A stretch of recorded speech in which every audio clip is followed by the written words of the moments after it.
My name is Peter Gøtzsche. I'm a director of the Nordic Cochrane Center in Copenhagen and professor of research design and analysis at the University of Copenhagen.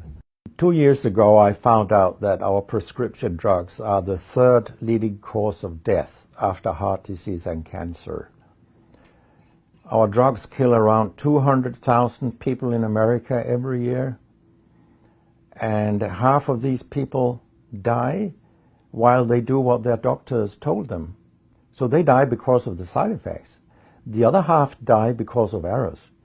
And it's often the doctors that make the errors, because any drug may come with 20, 30 or 40 warnings, contraindications, precautions and so on. No doctor in the world knows about all this.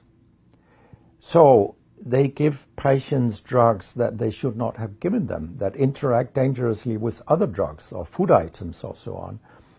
And then the patients die. That's the other half.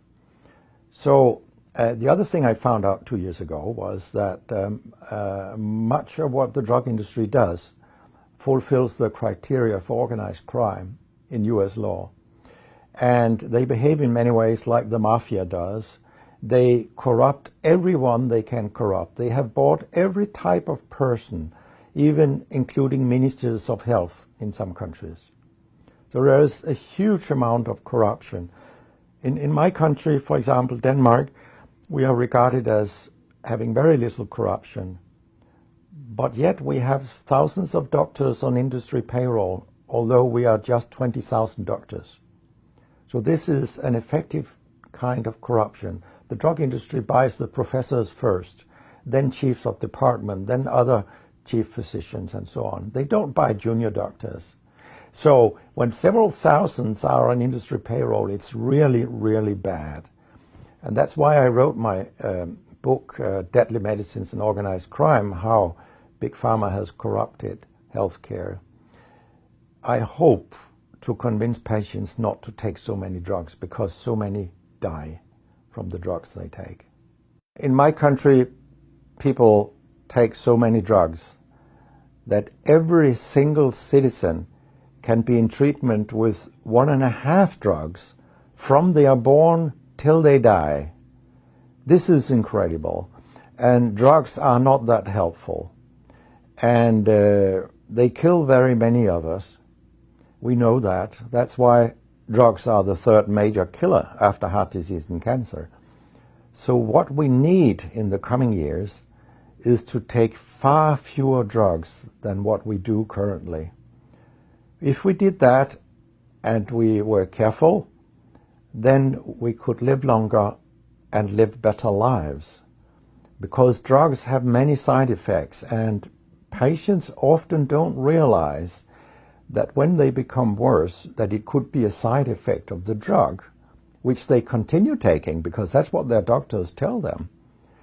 So when I was a specialist in internal medicine, what I very often did was that I stopped a lot of drugs, particularly in elderly people, and it's quite revealing to see a bedridden elderly person come into your ward, and when you stop the drugs, I mean, that person becomes many years younger.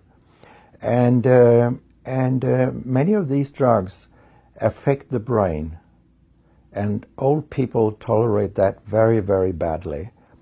They fall, and when they break a hip, 1/4 of them die. And for example, antidepressant drugs are used in more than 10% of our elderly.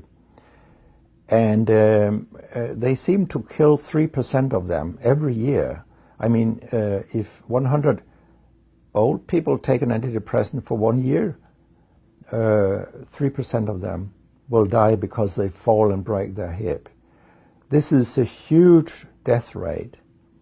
So a lot of other drugs than antidepressants also make people fall and kill them. And they may affect your cognition, your memory and all these things.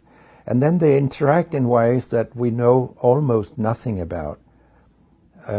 Very many elderly, they take more than 5 drugs a day, and we actually don't know how these drugs interact with each other.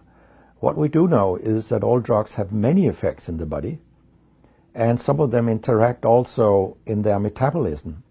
so that you can get a too high concentration of a drug if you take other drugs simultaneously. So we make a lot of harms that we don't even recognize. I have a pretty colorful collection of things people have called me during all these years. And sometimes journalists have asked me, why do you always look up controversy? And my reply is, I don't. Controversy looks me up. Because it's not popular to tell the truth in healthcare. You will get a lot of enemies, because a lot of people make money on false premises, doctors and industry alike. And our drug regulators and our politicians, they are on board on this wagon. So very few people are independent of money in healthcare.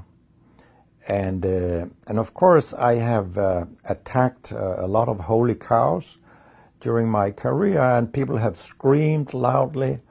In a French journal, I was called a statistical masturbist because I showed with statistics that mammography screening didn't work and things like that.